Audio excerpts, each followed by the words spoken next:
இன்னைக்கு நாம யாரை பற்றி பார்க்க போறோம் தெரியுமா?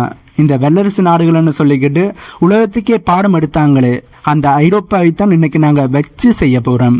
இவனுங்க பண்ணுற லூட்டியை பார்த்தா சிரிப்பு தான் வருது.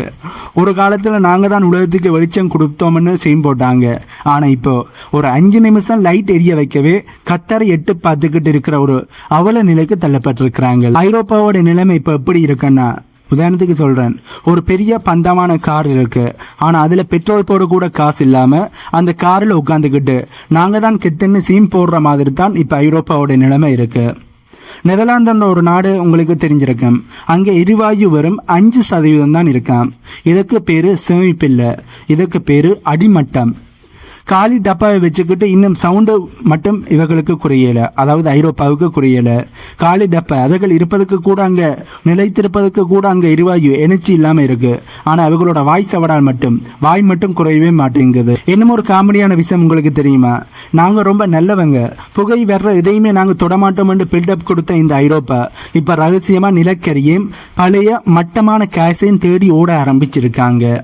இவனுங்க பேசி அந்த பருமை புரட்சி எல்லாமே இப்ப வரும் பையனை பாட்டா மாறிடுச்சு. அந்த அளவுக்கு இவங்களோட பேச்சு ஒரு மாதிரி இருக்கு, செயல் வேற ஒரு மாதிரி இருக்கு. சிம்பிளா சொல்லணும்னா, உலகத்துக்கே அறிவுரை சொன்ன இந்த ஐரோப்பா இன்னைக்கு ஒரு மெழுகுவத்தியை தேடி இருட்டுல தடுமாறிக்கிட்டு இருக்கு. இவனுங்க எப்படி இவ்வளவு கேவலமான நிலைக்கு வந்தானுங்க? கத்தாரில் விழுந்த அந்த ஒரு அடி இவனுங்களை எப்படி நிலைக்குள்ளிய வச்சது? இதை பற்றி தான் இந்த வீடியோவில் நாங்கள் தெளிவாக பார்க்க போகிறோம். வீடியோக்குள்ளே போகிறதுக்கு முன்னே நம்ம சேனலை சப்ஸ்கிரைப் பண்ணி பக்கத்துக்கு பெல் ஐக்கானை கிளிக் பண்ணி வைங்க. அப்போ தான் நான் போடக்கூடிய வீடியோஸை நீங்கள் உடனுக்குடன் பார்க்க முடியும். வாங்க போய் வீடியோக்குள்ளே போகலாம். ஐரோப்பா இப்போ எப்பேற்பட்ட ஒரு இக்கட்டான சூழ்நிலையில் இருக்கன்னு பார்த்தா, வேறொரு நாடு ஐரோப்பாவோட நிலைமையில இருந்தால் நாங்களே பாவம் பார்ப்போம். அப்படி ஒரு இக்கட்டான சூழ்நிலையில தான் ஐரோப்பா இருக்கு. பட் ஐரோப்பா என்றபடியால் இனி அவர்களை நாங்கள் பாவம் பார்க்க தேவையில்லை என்று அவர்கள் அந்தளவு ஆடியிருந்தார்கள். அவர்களோட ஆட்டத்துக்கு தான் இப்போ விளைவுகள் கிடைச்சி கொண்டிருக்கு. முதல்ல நாம் நெதர்லாந்து எடுத்து பார்ப்போம். இங்கே தான் ஐரோப்பாவுக்கு ஒரு பெரிய ஒரு கேஸ் கப்பானது இருந்துச்சு. அதாவது மொத்த ஐரோப்பாவுக்கும் இங்கே இருந்து தான் கேஸ் சப்ளை போகணும். ஆனால் இப்போது அங்கே இருக்கின்ற சேமிப்பு கிடங்கில் எவ்வளவு கேஸ் இருக்குன்னா வெறும் 5.15% தான் கேஸ் இருக்குது. இதை போய் சேமிப்புன்னு சொன்னால் அனைவருமே சிரிப்பார்கள். ஆனா நிலைமை அப்படித்தான் இருக்கு. ஒரு பெரிய தியேட்டர்ல 100 சீட் இருக்குன்னா அதுல வெறும் 5 பேர் தான் உட்கார்ந்து இருக்காங்க. ஆனா வெளியே கவுஸ்புல் என்ற பெரிய ஒரு போட்டை மாட்டி வச்சிருப்பார்கள். இதுதான் இப்போ நெதர்லாந்தோட நிலைமையா இருக்கு. இதுவரை நெதர்லாந்துக்கு மட்டும் ஆபத்து இல்லை, இதை நம்பி இருக்கிற பெல்ஜியம், பிரான்ஸ், ஜெர்மனின்னு எல்லாருமே இப்ப இருட்டுல மூக்க போறாங்க என்பதுதான் உண்மை. இப்ப ஐரோப்பாவினுடைய சிஸ்டம் எப்படி உடைஞ்சு போயிருக்கு என்பதை பார்ப்போம். உலகத்துக்கு பொருளாதாரம் சொல்லிக் கொடுத்த மேதாவிகளோட மார்க்கெட் இப்ப தலைகளா கிடைக்கு. வழக்கமா பிசினஸ் என்ன, விலை கம்மியா இருக்கும்போது வாங்கி விலை அதிகமா இருக்கும்போது விற்கணும். ஆனா இப்ப ஐரோப்பாவில் எப்படின்னா, வெயில் காலத்துல கேஸ் விலை ரொம்ப அதிகமாக இருக்கும், ஆனால் குளிர்காலத்தில் விலை கம்மியாக இருக்கும். இதை போய் இன்வெர்ட் மார்க்கெட்டுன்னு ஸ்டைலாக சொல்கிறாங்க. ஆனால் உண்மையை சொல்லணும்னா இவனுங்களோட மார்க்கெட், அதாவது ஐரோப்பாவினுடைய மார்க்கெட் இப்போ செத்து போச்சு. எந்த ஒரு வியாபாரியும் நஷ்டத்துக்கு கேஸை வாங்கி சேமிக்க மாட்டான். இதனால தான் இப்போ சேமிப்பு கிடங்கெல்லாம் காலி டப்பாவாக மாறி இருக்கு. 2022 ரஷ்யா உக்ரைன் போர் வந்தப்போ ஏதோ ஒரு குறுகிய கால பிரச்சனைன்னு தான் எல்லாருமே நினைச்சாங்க. ஆனால் இப்போ 2026 நடக்குது. இப்போதும் இந்த போர் நடந்து கொண்டு தான் இருக்கு. இது ஐரோப்பாவோட கழுத்தை மெதுவாக நெருக்கிற மாதிரி இருக்கு. இது ஏதோ ஒரு வாரத்தில் முடிய போற பிரச்சனை இல்லை, அதாவது ஐரோப்பாவோட எனர்ஜி பிரச்சனை ஒரு வாரத்தோட முடிய போற பிரச்சனை இல்லை. இது ஒரு நீண்ட கால அழிவுக்கான ஆரம்பமாகத்தான் பார்க்கப்படுது. சுருக்கமா சொல்லணும்னா, ஐரோப்பா இப்போ ஒரு ஓட்டை படகுல உட்கார்ந்துக்கிட்டு இருக்கு. கையில இருக்கின்ற சின்ன கிண்ணத்தை வச்சு தண்ணியை வெளியே விரைச்சிக்கிட்டு இருக்கு என்பதுதான் உண்மை. ஆனா ஓட்டை போக போக பெருசாகிக்கிட்டே போவதே ஒழிய அந்த ஓட்டையை அவர்களால் அடைக்க முடியல. சில வாரங்களுக்கு முன்னாடி கத்தாரோட ராஸ் 11 அப்படிங்கிற இடத்துல மிசைல் தாக்குதல் நடந்துச்சு. இந்த இடம் ஒரு சாதாரணமான இடம் இல்லை, உலகத்துக்கு கேஸ் அனுப்புற ஒரு மிகப்பெரிய ஒரு கப். இந்த தாக்குதலால இந்த கப்பில் இருக்கின்ற இந்த இடத்துல இருக்கின்ற 2 மிகப்பெரிய மிஷின்கள் அடிபட்டுடுச்சுன்னு சொல்லப்படுது. கத்தாரோட அமைச்சரை என்ன சொல்லிட்டாருன்னா, இதை சரி பண்றதுக்கு 3 to 5 வருடம் ஆகும்னு சொல்லிட்டார். யோசிச்சு பாருங்க, அடுத்த 5 வருஷத்துக்கு உலகத்தில் 20% கேஸ் சப்ளை கட் ஆக போகுது. இதனால இனிமே கேஸ் கிடைக்கிறது குதிரை கொம்பா மாறிடுது. கத்தார் தன்னோட பழைய ஒப்பந்தங்களை, அதாவது கான்ட்ராக்ட்ஸ் அனைத்தையுமே கேன்சல் பண்ற நிலைமைக்கு வந்துட்டார்கள். இது இத்தாலி, பெல்ஜியம் மாதிரியான நாடுகளுக்கு பெரிய ஒரு இடியா விழுந்திருக்கு என்பதுதான் உண்மை. அடுத்ததா, நாங்க உலகத்தை சுத்தமா வச்சிருக்க போறோம், இனிமே நிலக்கரி வேணாம், பெட்ரோல் வேணாம்னு பெரிய பில்டப் கொடுத்த ஐரோப்பா நாடுகள் இப்ப என்ன பண்றாங்கன்னா, பழையபடி நிலக்கரியை தேடி ஓட ஆரம்பிச்சு ஆரம்பிச்சிருக்கிறார்கள். ஜெர்மனி மட்டுமே புதுசா 36 ஜிகாவாட் திறன் இருக்கின்ற கேஸ் கரண்ட் பிளான்ட்டுகளை அமைக்க போறாங்களாம். அங்க இருக்கிற மினிஸ்டரை ஓப்பனா ஒரு விஷயத்தை ஒத்துக்கொண்டிருக்கார். சுற்றுச்சூழல் முக்கியமானு நாங்க நினைச்சோம், ஆனா இப்ப மக்கள் வாழணும் என்கிறது தான் முக்கியமானு சொல்லிட்டார்.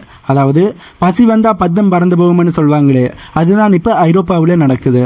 அவங்களோட கிளைமேட் கோல்ஸ் இப்ப வெறும் பேப்பர்ல மட்டும்தான் இருக்க ஒழிய அவர்களால் அதனை நடைமுறைப்படுத்த முடியல. இனிமே என்ன நடக்குமென கேள்வி உங்களுக்கு எழும்பும். இதுதான் இப்ப பயமுறுத்துற விஷயமா இருக்கு.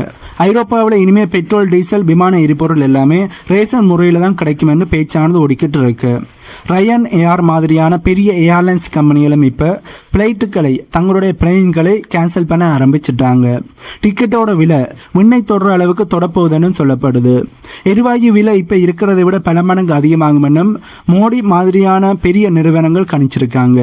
இது வரும் ஐரோப்பாவுக்கு மட்டுமில்லை, அங்கே விலை ஏறினா ஆட்டோமேட்டிக்காகவே ஆசியாவிலையும் விலை ஏற ஆரம்பிக்கும். நமக்கும் கரண்ட் பில்லில் இருந்து பெட்ரோல் விலை வரைக்குமே எல்லாமே ஏற ஆரம்பிக்கும். மோடிஸ் மாதிரியான பெரிய நிறுவனங்கள் என்ன சொல்கிறாங்கன்னா, இனிமேல் கேஸோட விலை மெகாவாட் அவருக்கு 100 பவுண்ட்ஸுக்கும் கீழே போகாதுன்னு சொல்லிட்டாங்க. இதேதோ ஒரு வார ஸ்பைக் இல்லை, இதுதான் இனிமேல் நியூ நார்மல். ஐரோப்பாவோட பாக்கெட்டில் இப்போ ஒரு பெரிய ஒரு ஓட்டையானது விழுந்திருக்கு.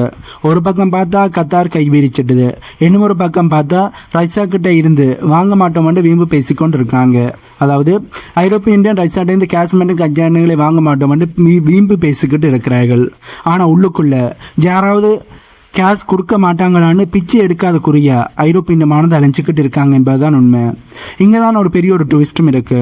ஐரோப்பாவுக்கு கேஷ் வேணும்னா அவங்க ஆசிய நாடுகளை விட, அதாவது சீனா, இந்தியா, ஜப்பான் போன்ற நாடுகளை விட அதிக காசு கொடுத்து தான் வாங்கணும். ஏனெண்டா கத்தாரில் 20% உற்பத்தி காலியாயிட்டுது. இப்போ மிச்சம் இருக்கிற 80% கேஸை யார் அதிக காசு கொடுத்து வாங்குறாங்களோ அவங்களுக்கு தான் அந்த கேஸ் ஆனது கிடைக்கும். இது ஒரு பில்டிங் பார் அப்படின்ற ரேஞ்சுக்கு தான் போய்கிட்டு இருக்கு. இதில் ஏற்கனவே ஓட்டாண்டியாக இருக்கிற ஐரோப்பா பணக்கார ஆசிய நாடுகளை எப்படி சமாளிக்க போகிறாங்க என்பதுதான் இப்போ இருக்கிற கேள்வி. பட் இதற்கான பதில் இருக்கா? பதில் இல்லை என்பதுதான் உண்மையாக இருக்கு. கடைசி நான் உங்கள்கிட்ட ஒன்றை மட்டும் தான் சொல்ல நினைக்கிறேன். இப்போ நடக்கிறது 2022 வந்த மாதிரி ஒரு சின்ன விபத்து இல்லை. இது ஐரோப்பாவுக்கு விரிக்கப்பட்ட ஒரு மிகப்பெரிய ஒரு வேலை. கத்தார் அடிபட்டுடுச்சு. இதனால் 3-5 வருடங்களுக்கு அவர்களால் மீண்டும் வர முடியாது. அதாவது கேஸை முதல் இந்த ஈரான் அமெரிக்கா போர் ஆரம்பிக்க முன்னா எப்படி கொடுத்தாங்களோ அது மாதிரி கொடுக்க முடியாது. நெதர்லாந்தினுடைய சோழியானது முடிஞ்சது. ஜெர்மனி தன் கொள்கையை விட்டுட்டு அந்த பெல்ட்டி அடிக்க ஆரம்பிச்சிருக்காங்க. இப்போ ஐரோப்பா ஒரு இரட்டு அறையில மெழுகுவர்த்தி தேடுற குருடன் மாதிரி நிற்கிறார்கள் என்பதுதான் உண்மை. இவனுங்க மற்ற நாடுகளை தேர்ட் வேர்ல்ட் கண்ட்ரி, அதாவது மூன்றாவது தர நாடு அப்படின்னு சொன்னாங்க. ஆனால் இப்போ ஐரோப்பிய இந்தியத்தினுடைய நிலைமையை பார்த்தா உலகமே ஐரோப்பிய இந்தியத்தை ஒரு 4th வேர்ல்ட் கண்ட்ரி கேட்டகரியில் சேர்க்கிற காலம் தூரத்தில் இல்லை என்று தான் எனக்கு தோணுது. இந்த ஐரோப்பிய நாடுகள் தாங்கள் தான் கெத்தான நாடுகள், நாங்கள் தான் பவர்ஃபுல்லான நாடுகள், மற்ற நாடுகள் எல்லாம் குப்பை நாடுகள் என்ற மாதிரி 3rd வேர்ல்ட் கண்ட்ரின்னு சொன்னார்கள். ஆனால் இனி ஐரோப்பிய இந்தியாமே 3வது நாடுகளில் கூட போய் சேர முடியாமல் 4வது கேட்டகரியில் இருக்கிற நாடுகள், ரொம்ப கேவலமான நாடுகள் கேட்டகரியில் போய் சேர போகிறார்கள் என்பதுதான் நிறைய வல்லுநர்களோட கருத்து. ஆகவே இந்த வீடியோவில் நான் சொன்ன தகவல்கள் உங்களுக்கு புதிதாக இருந்திருக்குமென்னு நம்புகிறேன். இந்த தகவல்கள் உங்களுக்கு புதிதாக இருந்தால் இந்த வீடியோக்கு லைக் பண்ணி நம்ம சேனலை சப்ஸ்கிரைப் பண்ணி பக்கத்துக்கு பெல் ஐக்கானை கிளிக் பண்ணி வைங்க. அப்போ தான் நான் போடக்கூடிய வீடியோஸை நீங்கள் உடனுக்குடன் பார்க்க முடியும். இன்னும் ஒரு புதிதான தகவல்கள் உள்ளடங்கிய புதிய வீடியோவில் உங்களை நான் மீட் பண்ணுறேன்.